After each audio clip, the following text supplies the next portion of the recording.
God's chosen ones, this is the night everything shifts. God's message is for you. You thought you were behind, that you missed the moment, that what was meant for you passed you by. But heaven doesn't miss. You didn't stumble onto this message. You were summoned, because when God is ready to reveal his chosen ones, he sends a whisper that finds them in the wilderness. And if you're listening to this, it's not just a message, it's a divine announcement.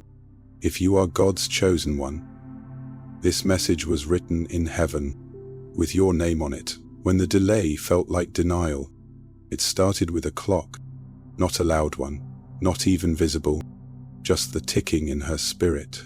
The quiet torment of a woman who thought she'd missed it, missed her window, missed her calling, missed the moment everyone else seemed to find, except her.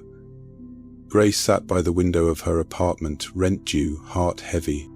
The journal on her lap had more questions than prayers, more silence than answers, and in that stillness something whispered, "You're not being punished, you're being positioned." At first she didn't believe it.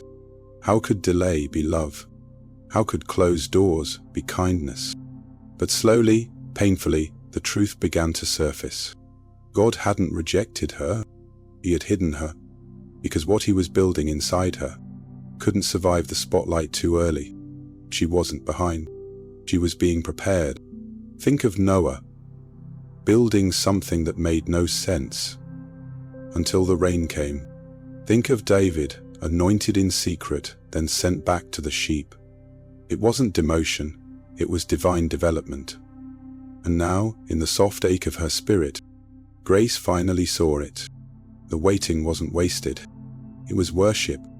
And if you've ever felt that way, like time was passing you by, like your name was skipped, like your prayers got lost in the mail, then this isn't just her story.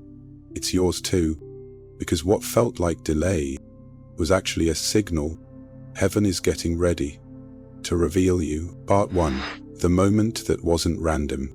You didn't click on this video by chance.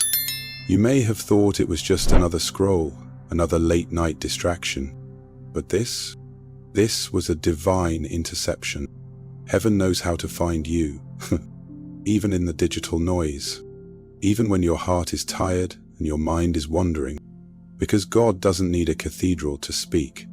Sometimes he'll use a screen, a whisper in pixels, pause in your timeline that feels like it stopped just for you. Grace remembered the night she stumbled on something similar. She wasn't searching for sermons. She wasn't in the mood for scripture. She was just there, a little numb, a little worn, well, tired, and then like a breath through the chaos, a sentence hit her. You didn't miss it. You were being prepared for it. She stopped. It wasn't a loud word, but it was a true one. She felt it in her stomach. That sacred churn, the one that says, this is not just content. This is confirmation. For months, maybe even years, Grace had wondered, why was her life so quiet? Why did doors close that felt so right? Why did other people's promises show up, but hers just felt stuck in heaven's mailbox? She was beginning to believe the lie. You must have missed it. But what if the delay wasn't rejection? What if the very moment she feared was a sign of being left behind? Was actually the proof that God was working behind the scenes? The Bible is full of people who probably thought they were late to destiny. Joseph in a prison cell after dreams of royalty. David playing harp in obscurity after being anointed king. Sarah long past childbearing years, still clinging to a word. They probably whispered what Grace had whispered more times than she could count. God, did I miss it? Was that word just emotion? Am I not chosen after all? And yet, every one of them was right on time. Because heaven doesn't rush masterpieces. Heaven builds them slowly.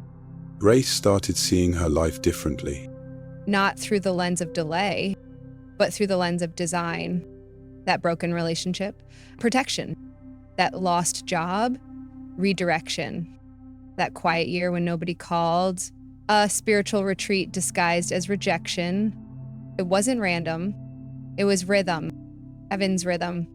One afternoon, she sat in her car after a long day, the kind of day that leaves you hollow. And she whispered, "Lord, I don't need to be famous. I just want to be faithful." And the Spirit whispered back, "You already are. That's why I've kept you hidden, because you said yes before the reward." That moment, it shattered her. But not like glass, behind chains, because there's something that happens when a chosen one finally realizes, I didn't miss my calling. I've been walking in it, even when it looked like nothing. The midnight prayers, the anonymous generosity, that forgiveness that cost everything, the worship when the room was silent. None of it went unnoticed. None of it was wasted. Heaven was recording it all. So if you've ever felt like this moment, this very video found you instead of the other way around, you're right, it did. Because it wasn't just a scroll. It was a summons, a heavenly moment wrapped in earthly disguise, a confirmation that says, goes back to, you are not behind, you are becoming. And this is your announcement. Part 2, the soil that buried you, built you. There's a kind of pain that doesn't scream. It just settles. Heavy like wet soil. Silent like an unanswered prayer. That's what Grace felt in those years. It buried, not seen, of celebrated, just pressed under the weight of unmet expectations and dreams that refused to bloom. She thought God had forgotten her, because everything in her life felt still, like a garden in winter. But she didn't realize. She wasn't buried. She was planted. There's a difference, you know. Bury is final. Planted is prophetic. Buried means hidden, to die. Planted means hidden, to rise. Grace hadn't been cast aside. She had been placed with purpose. God was letting the soil do its work. The deep, dark, slow work of transformation. At first she fought it. She tried to force the harvest. Pushed open doors God had sealed. Chased opportunities that left her more empty. Compared her pace to people who hadn't survived what she had. But heaven doesn't rush those it intends to root. God wasn't punishing her. He was preparing her. Every no was building her resilience. Every silence was strengthening her surrender. And though she couldn't see it, roots were forming. She met a woman at a small support group once. Late 30s. Tight eyes. But when she spoke, the room hushed. She'd spent 10 years in addiction recovery, fallen more times than she could count. Lost her family, her job, her self-worth. But one night she said something that Grace never forgot. I stopped asking God to make me successful. I started asking Him to make me ready. That shift changed everything. Within a year, the woman opened a recovery center. Not from perfection, but from preparation. In that center, it became the birthplace of healing for hundreds. Grace came home that night and stared at her journal. The pages were full of dreams, big, beautiful ones. But something had shifted. She no longer prayed for open doors. She prayed for holy readiness. Lord, she wrote, don't give me what I'm asking for, unless I'm ready to carry it with character. That prayer marked the beginning of harvest season. Things didn't change overnight, but they began to move. A quiet invitation here, an unexpected connection there. Favor that didn't match her resume. It was like heaven was saying, now, we build, because heaven doesn't bless potential, it blesses preparation. Sometimes we think growth is about movement, but in the kingdom growth is often underground. Hidden, only, but real, the kind of growth that lasts. Grace began to see it everywhere, in the way Joseph's pit became the path to Pharaoh's palace, in how Moses needed 40 years in obscurity to carry a nation, in how Jesus himself waited until 30 to begin his public ministry. After a life of hidden obedience, heaven is not in a hurry. God would rather delay your dream than give it to a version of you not built to sustain it. And Grace, she was being built in secret, in silence, in sacred soil. And now, the first green blade was pushing through the surface. Small, fragile, but undeniable. That's when she realized. The soil that I thought was suffocating me, he was actually saving me, because what looked like loss was protection. What felt like delay was development. What she thought was over was just beginning. So if you're reading this now, and you felt forgotten, buried, stuck, please hear this. You are not buried. You are planted, and you will rise, not in your strength, but in his timing, not for applause, but for assignment, not as a product of striving, but as proof of surrender. This is not the end. This is just the rooting. And from this soil will grow a life that shifts atmospheres and silences every lie that ever told you. You were too late. Part 3. The exile that made you royal. Before God crowns a person, he separates them. Before the robe, there is always the wilderness. Before the throne, always the threshing floor. Before Grace ever felt chosen, she felt cast out. She thought she was being rejected by friends, by systems, by rooms that no longer welcomed her. But in truth, she was being exiled by heaven, not as punishment, but as preparation for royalty. It started gradually. The group texts got quieter. The invitations dried up. The phone stopped ringing. People she once called sisters in Christ suddenly didn't understand her.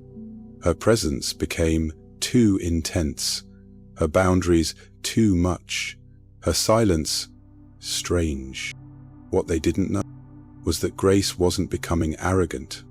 She was becoming anointed. She remembered reading about Moses, how he was raised in Pharaoh's palace, in wealth, comfort, privilege. But one act of obedience, one stand for justice, sent him into the wilderness for 40 years. Was it exile? Or was it God's classroom? Because it was there, in the silence of the desert, that Moses met the burning bush, not in the palace, in the place of stripping. That revelation pierced her. God doesn't train kings in palaces. He trains them in caves. And that's what her life had become, a cave. Only, quiet, sacred, the kind of place where the noise of the world falls away, and only the voice of God remains. She learned to hear differently, not with her ears but with her spirit, the still small voice, the sacred tug, the gentle rebuke that felt more like an embrace. She journaled what she was hearing, and one sentence rose above the rest. You are not in exile, you are in elevation training. Grace wept, because deep down she feared she had been disqualified. But what if the silence wasn't a punishment, but a promotion in disguise? What if she hadn't been cast out, but called away, like Elijah in the wilderness, like Jesus in the garden, like David anointed in secret, then chased into caves? God hides what he's about to honor. He isolates what he intends to increase. He pulls back what he plans to propel. And slowly, her identity began to shift. She no longer saw herself as left out. She saw herself as set apart.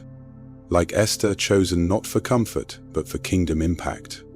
Like Joseph, misunderstood by family, but trusted by heaven. Like Ruth, a foreigner in a strange land, yet divinely aligned for legacy. She realized something deeper. Every exile I've endured has trained me to hear God more clearly than the crowd. That's why he removed her from the crowd. Because if she stayed, she'd still be asking them who she was. Now, she asked him, and he answered, You are royal, he whispered. Not because of your resume, not because of your performance, because I said so. And when heaven calls you royalty, no one else gets a vote. That revelation changed her posture. She stopped begging to be included. She stopped explaining her boundaries. She stopped apologizing for her discernment. She started carrying herself like royalty. Not prideful, but poised. Not superior, but secure. The exile had forged something sacred, a purity of spirit, a depth of discernment, a boldness that didn't need volume. She no longer chased rooms. She built altars. And the irony? The very people who once overlooked her now sought her wisdom. But she didn't return bitter. She returned better. Because Grace knew God didn't call me away to punish me. He called me aside to crown me. So if you've felt that sting of being pushed out, misunderstood, left behind, don't run from it. That's the sound of royalty being refined. That's the echo of heaven separating you for something sacred. Let the exile finish its work, because when you return, you won't come back as a victim. You'll come back wearing oil. Part 4. The glow that grew in darkness. It didn't happen overnight.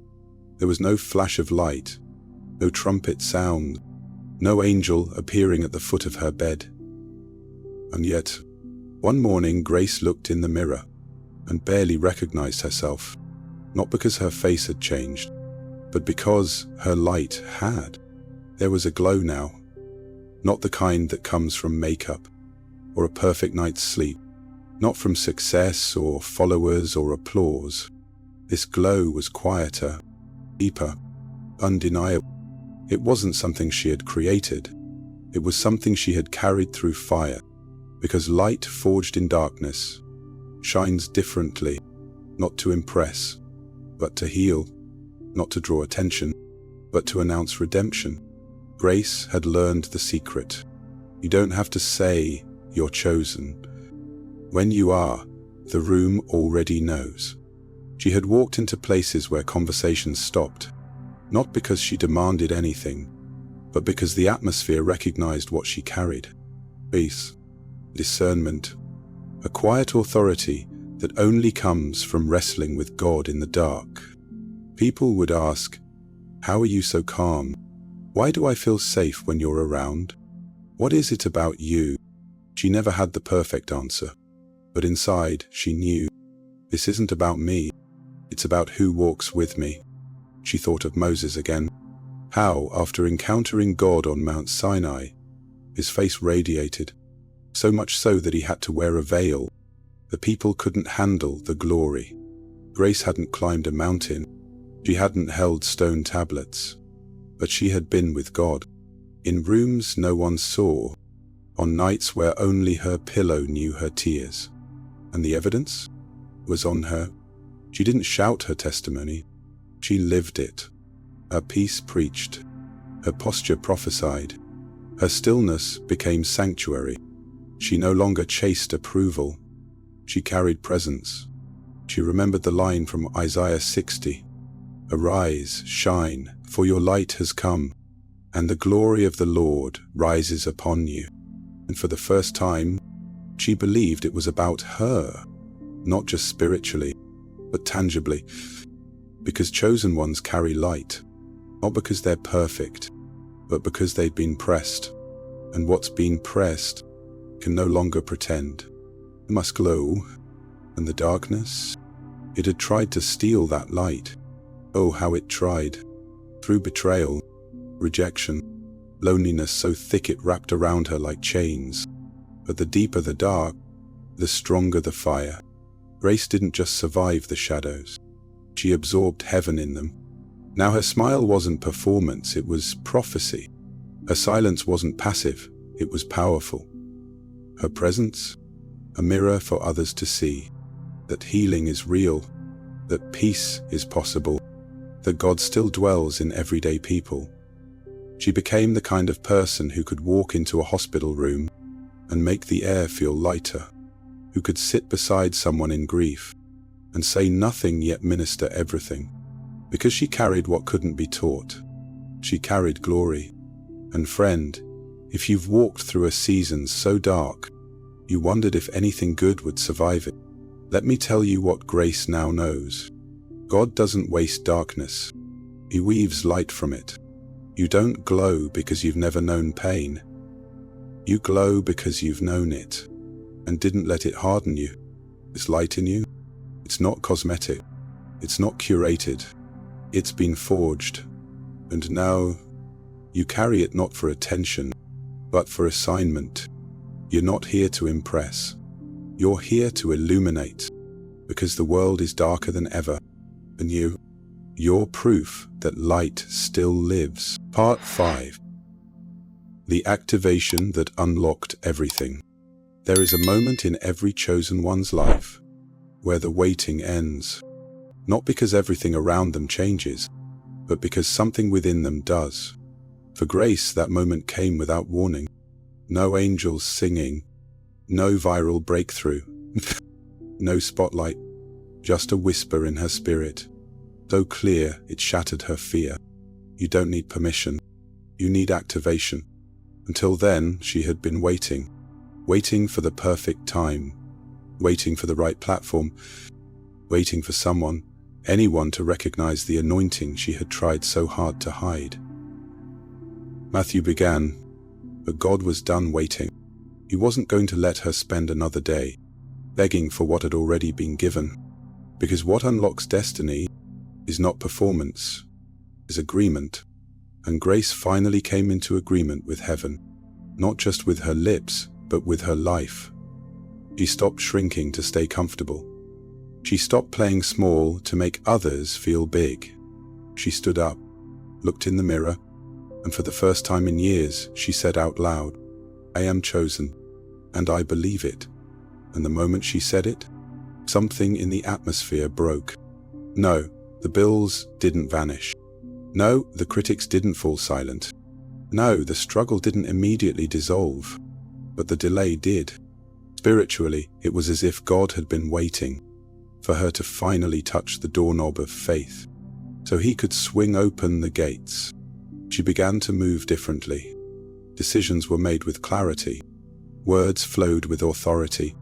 Ideas that had sat dormant for years suddenly began to bloom. It was as if heaven had been holding back the tide, just waiting for one yes. She remembered Isaiah 6:8. "Whom shall I send, and who will go for us?" And I said, "Here I am, send me."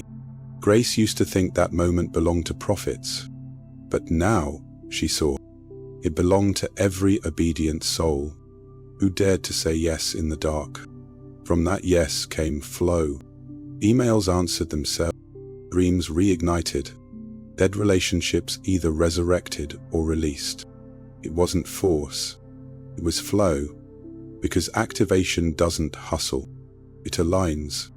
And let me say this plainly, there are people reading this right now who think they're waiting on God, but the truth is, God is waiting on them, waiting for your yes, waiting for your boldness, waiting for your agreement, because favor is always waiting at the door of faith.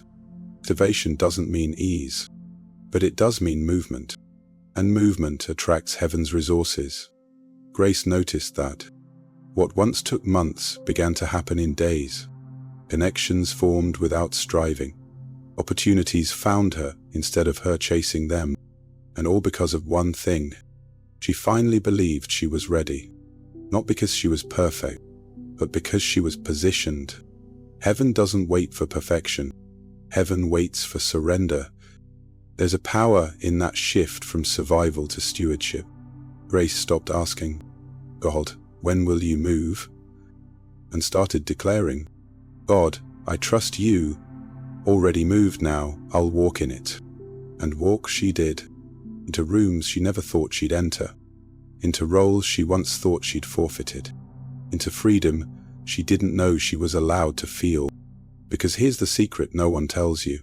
Your yes is a key, not just for your doors, but for someone else's too. Your obedience activates more than just your life. It activates generation. So if you've been feeling the stir, that holy ache, that sacred pressure, that whisper that says there's more, don't wait another moment. Don't ask for signs. Be the sign. Declare it now. I am not waiting for activation. I am the activation. That's what grace did. And heaven responded, not with fireworks, but with fruit, not with fame, but with flow. Because when a chosen one says yes, hell shakes, angels move, and every lie that said, "You're not ready," is publicly silenced by heaven's release. Part 6. The overflow that others can't explain. It didn't make sense on paper. Grace didn't suddenly get a promotion. She didn't win the lottery. There was no announcement, no spotlight, no viral moment. But something had shifted, and everyone around her felt it. There was a calm to her steps, a clarity to her words, a confidence that didn't come from credentials, but from communion. This was overflow, but not the kind the world glorifies. It was spiritual, subtle, sovereign, and it touched everything. Conversations that used to drain her now carried grace. Rooms that once ignored her now leaned in. Relationships that were once stuck in patterns of pain began to soften. Not because she forced it, but because she finally stopped striving. She let God breathe on it, and suddenly things began to flow. Oh, peaceful, her body light even on hard days, her finances stable even when the math didn't add up, her time more fruitful with less effort. It was almost like she was under a different law now. Not the law of hustle, but the law of heaven. People began to ask, "What are you doing differently? You seem lighter. Something about you feels peaceful." She didn't have a 5-step formula. She didn't post a quote. She didn't even try to explain. She just smiled, because she knew the truth. This isn't something I'm doing. This is something God is doing through me. She remembered Psalm 1:3. "We are like trees planted by streams of water, which yield their fruit in season, and whose leaf does not wither. Whatever they do prospers." That was her now. Planted, watered, fruitful, and all because she stopped asking for performance and started embracing presence. Overflow isn't loud. It doesn't beg to be seen.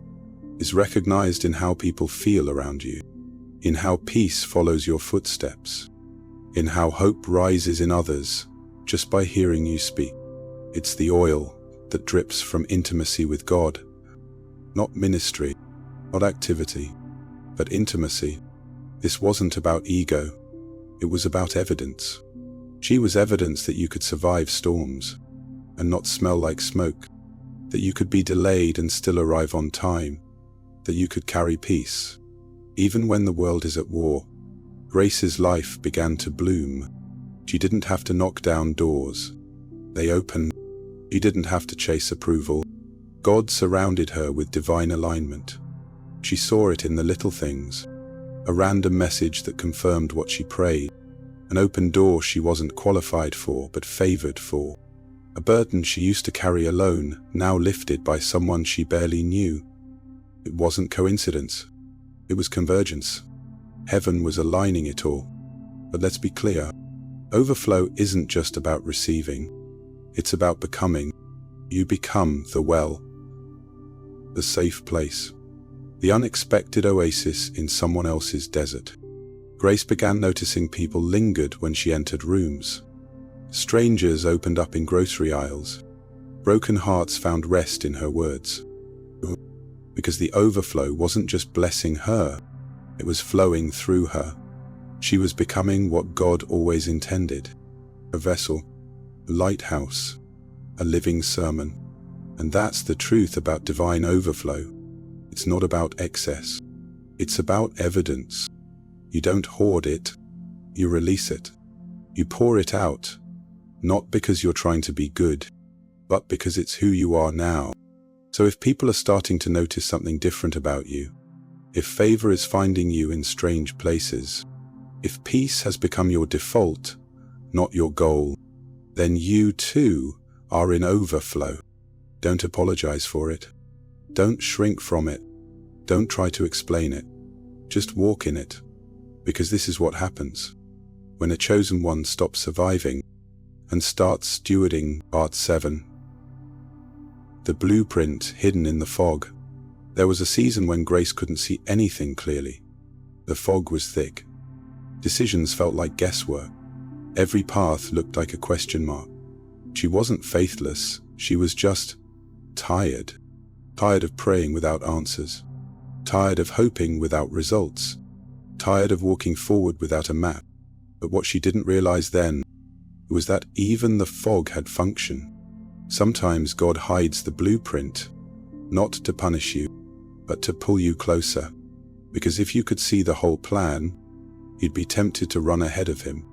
But Grace was about to discover, God doesn't just reveal plans, he reveals pieces, and only in his presence do those pieces begin to form a picture. She remembered Psalm 105. Your word is a lamp to my feet, a light to my path. Not a spotlight, not a floodlight, a lamp, just enough for the next step. That used to frustrate her. She wanted a 5-year vision, a clear timeline, heaven's Gantt chart with all the outcomes labeled. But instead, all she got was, trust me, and in time, she saw that was more than enough. Because in the fog, she learned how to hear, how to lean in, how to follow nudges instead of needing neon signs. That intimacy trained her. God wasn't just giving her answers, he was teaching her discernment. And slowly, so slowly, the fog began to part. Not all at once, but just enough to see. That relationship wasn't a loss, it was a rescue. That detour wasn't wasted, it was alignment. That season of quiet wasn't failure, it was foundation. She wrote in her journal one morning, I used to pray for vision. Now I pray for discernment. Because vision wants the big picture, but discernment wants the right one. She remembered how God gave Noah a blueprint, not just a word. Measurements, instructions, timing, all laid out for a purpose no one understood yet. And then she saw it. God doesn't withhold blueprints. He releases them to the faithful, to those who will obey in the fog. Build with no audience. Prepare for rain that hasn't yet come. That's what Grace was doing now. Every day, small steps. Not flashy, not public, but prophetic. And slowly, heaven was unveiling the strategy. It came in dreams, in divine connections, in sudden insights that hit like thunder in her spirit. Pieces, blueprint fragments. But together they became a vision, a calling, a movement, a divine design too specific to be coincidence. And she realized something deeper still. God was never silent. I just hadn't slowed down enough to hear him. Now that she had, the fog was no longer something to fear. It became sacred, because in it, she learned how to move with heaven. If you've been there, stuck in decision-making, paralyzed by uncertainty, hear this. The fog isn't confusion, it's consecration. God is hiding you in your next step, so he can train your heart to trust. Because anyone can follow clarity. But the chosen, they follow the cloud, just like Israel in the wilderness. Cloud by day, fire by night. The Grace used to ask, God, what do I do next? Now she asks, God, who do you want me to become? So, I'm ready for what's next. That's spiritual maturity. That's walking by faith, not sight. And that's what turns fog into formation. So if your vision still feels blurry, don't panic. Instead, praise. Because if God is still veiling it, it means he's still shaping you for it. Your job isn't to control the outcome. Your job is to keep walking, one lamplit step at a time, and trust. When the time is right, the blueprint will unfold. Part 8. The voice that never raised itself. Grace didn't have the loudest voice. In fact, for most of her life, She believed her silence was a weakness. She wasn't the one dominating conversations. She didn't push her way to the front. She didn't correct every lie spoken in the room. She listened. She watched. And when she spoke, people leaned in, because what she carried wasn't volume, it was weight. There is a kind of authority that doesn't require shouting. It doesn't announce itself. It doesn't flex. It just is. And Grace, she was stepping into that kind of holy power. Jesus had it. In a storm, he said just 3 words, "Peace, be still," and the waves obeyed. He didn't scream. He didn't command attention, because when heaven backs your voice, you don't have to raise it. You just have to release it. Grace remembered the times she stayed silent, not because she didn't know what to say, but because she chose not to waste pearls on deaf ears. She'd learned to wait on the Spirit, to speak when the oil was present, and because of that, her words had begun to carry fire. There was a moment in a meeting where everyone else was posturing. Ideas, strategies, opinions. She said nothing for 45 minutes. Then, finally, when it was time, he spoke. Just 1 sentence. The entire room shifted. It wasn't because of her eloquence. It was because of her alignment. You see, there's something sacred about a voice refined by silence. It doesn't seek approval. It carries permission. Grace had discovered what Isaiah meant when he wrote, "In quietness and trust is your strength." Her quiet wasn't insecurity. It was intimacy. Her restraint wasn't fear. It was wisdom.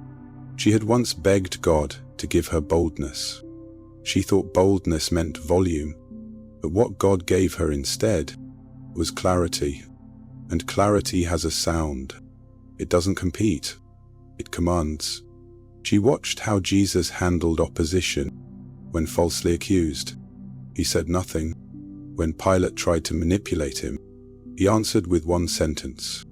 Jesus wasn't afraid to be silent, because silence, when Spirit-led, is strategic. Grace's presence became a weapon, not because she fought people, but because her peace disarmed them. She didn't need to prove herself. She knew herself, and when the Spirit nudged, she would speak and chains would break, not because of emotional hype, but because heaven had filled her lungs. If you've ever felt like your quietness disqualified you, hear this. You don't need to raise your voice. You just need to raise your spirit. Let God fill your silence. Let Him anoint your restraint. Let Him breathe through you, because when He does, 1 whisper can break what screaming never could. Grace's voice was no longer just hers. It had become a vessel.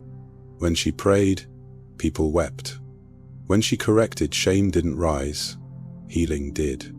When she taught, the room stilled, not from fear, but reverence. That's the mark of a chosen one. Not that they are the loudest, but their words carry eternity.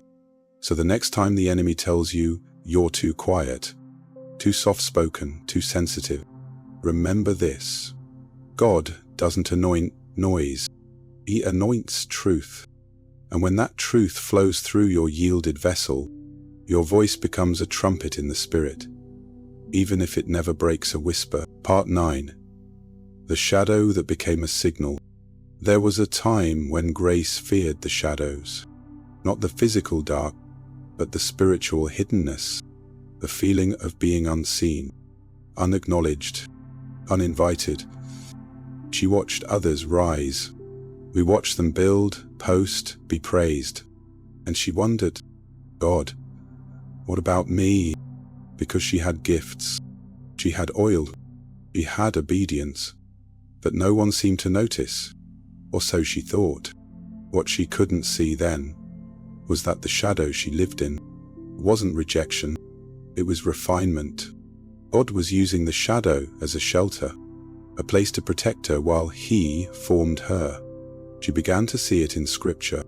David hidden in fields before ever touching a throne.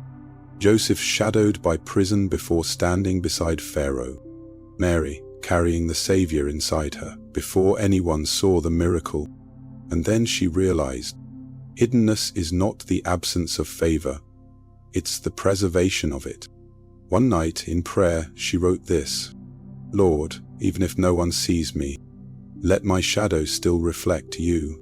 That was the turning point, because Grace stopped asking to be seen and started asking to be sent. She began serving without spotlight, sowing in secret, loving people who couldn't repay her. And something wild happened. A shadow started to glow. People couldn't explain it. They'd pass by her and feel peace. They'd watch her walk into a room and feel courage, not because of what she said, but because of what she carried. She had become a signal that said, healing is possible, obedience is worth it. God sees what man forgets. You see, the world trains us to shine by spotlight, but heaven trains us to shine by submission. And submission, when married to identity, becomes supernatural influence. She remembered Acts 5:15. People brought the sick into the streets, so that at least Pierre's shadow might fall on them. Imagine that. A shadow healing people. Because when a vessel is that surrendered, even their absence carries presence. Grace became that kind of person. She didn't seek titles. She lived with testimony. She didn't need recognition. She moved in reverence. She was no longer afraid of being behind, because now she knew the shadows weren't punishment. They were positioning. And the fruit? It followed her everywhere. A stranger at the grocery store asked if she was a counselor. She wasn't. A co-worker said, there's just something different about you. A friend finally admitted, your quiet strength got me through my divorce. But she hadn't preached. She hadn't posted. She just walked with God, and her shadow told the story. So if you're in a season that feels hidden, where no one sees your consistency, your intercession, your service, take heart. God is not hiding you to punish you. He's preparing you to signal something sacred. Your obedience in the dark is becoming a beacon in the spirit. You're not behind. You're becoming a lighthouse for others still trapped in their storm. And one day soon, someone will thank you for surviving what you did, not because you shouted your story, but because your shadow whispered, God still lives here. Part 10. The crown you almost forgot was yours. There comes a moment in every chosen one's journey where heaven holds up a mirror and you finally see what's been there all along, your crown. But Grace almost missed hers, not because God hid it, but because life did. Rejection told her she wasn't worthy. Delay whispered she was disqualified. Betrayal said she was broken. And for years she believed it. She walked like a servant, prayed like a beggar. You waited like someone who had to earn favor, royalty. That felt far away, until the day God whispered, daughter, the crown never left your head. You just stopped feeling it. She wept, because somewhere along the road, amid the heartbreaks, the silences, the spiritual warfare, she had forgotten who she was. But heaven hadn't. God began to restore her memory. He reminded her of every time she loved when it hurt, every time she stood when it would have been easier to fold, every time she worshipped with tears in her eyes and dust on her knees. Those weren't the actions of a castaway. They were the marks of a queen, not the kind that sits on golden thrones, but the kind that governs atmosphere, who intercedes like a warrior, who speaks with heaven's cadence, who walks in rooms and carries peace like a robe. Grace started seeing herself differently, and not just in the spirit, in the mirror, the way she stood, the way she dressed, the way she spoke to herself. Everything shifted, not from pride, from position. She wasn't trying to become royalty. She remembered she already was. It reminded her of the prodigal son, the moment he came home, filthy, broken, ashamed. What did the father do? He ran, he embraced, He called for the robe, the ring, and the sandals. And that ring? It was the symbol of authority. God was doing the same for her, restoring her robe, re-establishing her ring, reconfirming her seat at the table, no longer at the back, no longer as an outsider, but as beloved. And here's what the enemy doesn't want you to know. Your royalty can't be revoked, only forgotten. He doesn't have to steal your crown if he can just convince you to stop wearing it. But not anymore. Grace put hers back on, and with it came discernment sharpened like a sword, confidence wrapped in humility, authority that didn't have to be explained, only exercised. She was done apologizing, done minimizing, done asking for permission. She wasn't stepping into arrogance, she was stepping into alignment. And now, every step she took was prophetic. She didn't just walk, she marched, as a daughter of the King, as an ambassador of heaven, as a vessel of eternal light. If you've ever questioned whether you're allowed to carry favor, to speak boldly, to dream again, let this be your confirmation. The crown is already yours. You just have to wear it, not for vanity, but for victory. Because when a chosen one remembers who they are, the darkness doesn't stand a chance. So walk tall, speak truth, build what God put in your spirit. Pray like revival depends on it, because it does. This isn't the end of your journey. This is the unveiling of your reign. Because you, chosen one, who were always royal, chosen one, if you've walked this far, through exile, silence, fog, and fire, then you already know you were never just surviving, you were ascending. Every trial forged your wisdom, every rejection refined your discernment, every delay was divine choreography. You didn't miss your moment, you were maturing for it.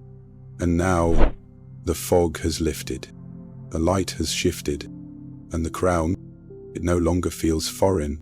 It fits. Because this wasn't just a message. It was a mirror, a reminder, a confirmation, a spiritual activation. God has been speaking in whispers. But tonight, He thundered through your spirit. You are not crazy. You're not behind. You're not broken. You are called, anointed, entrusted. And yes, your life still holds unknowns. But you now walk with a known God, the one who parts seas, who multiplies loaves, who turns shadows into signals, and ordinary people into oracles of heaven.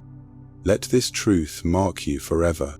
You are not meant to fit in, because you were born to lead deliverance. What was that ache inside you? That whisper that says, "There's more"? It was never delusion. It was divine memory. The echo of your soul remembering what heaven spoke, before the world ever named you.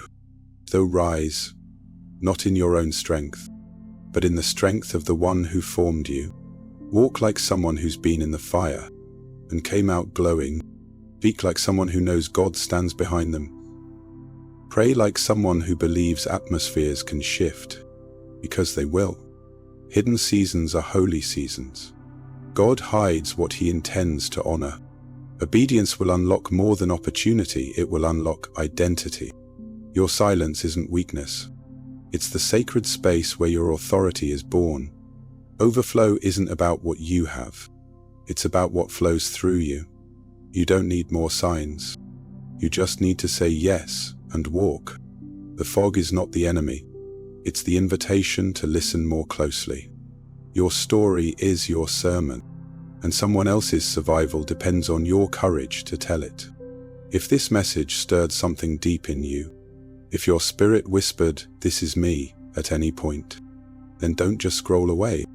I declare it, out loud, in writing, in prayer. I receive it, and I'm ready to rise, not as a ritual, but as a prophetic act, a signal to heaven, a notice to hell, and a reminder to yourself that you were born for such a time as this. And if this story spoke to you, if it healed, confirmed, awakened, or anointed, and leave a comment. Your testimony could trigger someone else's turnaround. Share it. Send this to someone in the fog, the fire, or the in-between. Support the journey. If you believe this mission deserves to continue, want to be part of the miracle, let God lead you to support the journey. You are not here by accident. You didn't stumble upon this. You were summoned to rebuild, to reign. Heaven has already spoken. Now, chosen one, so must you.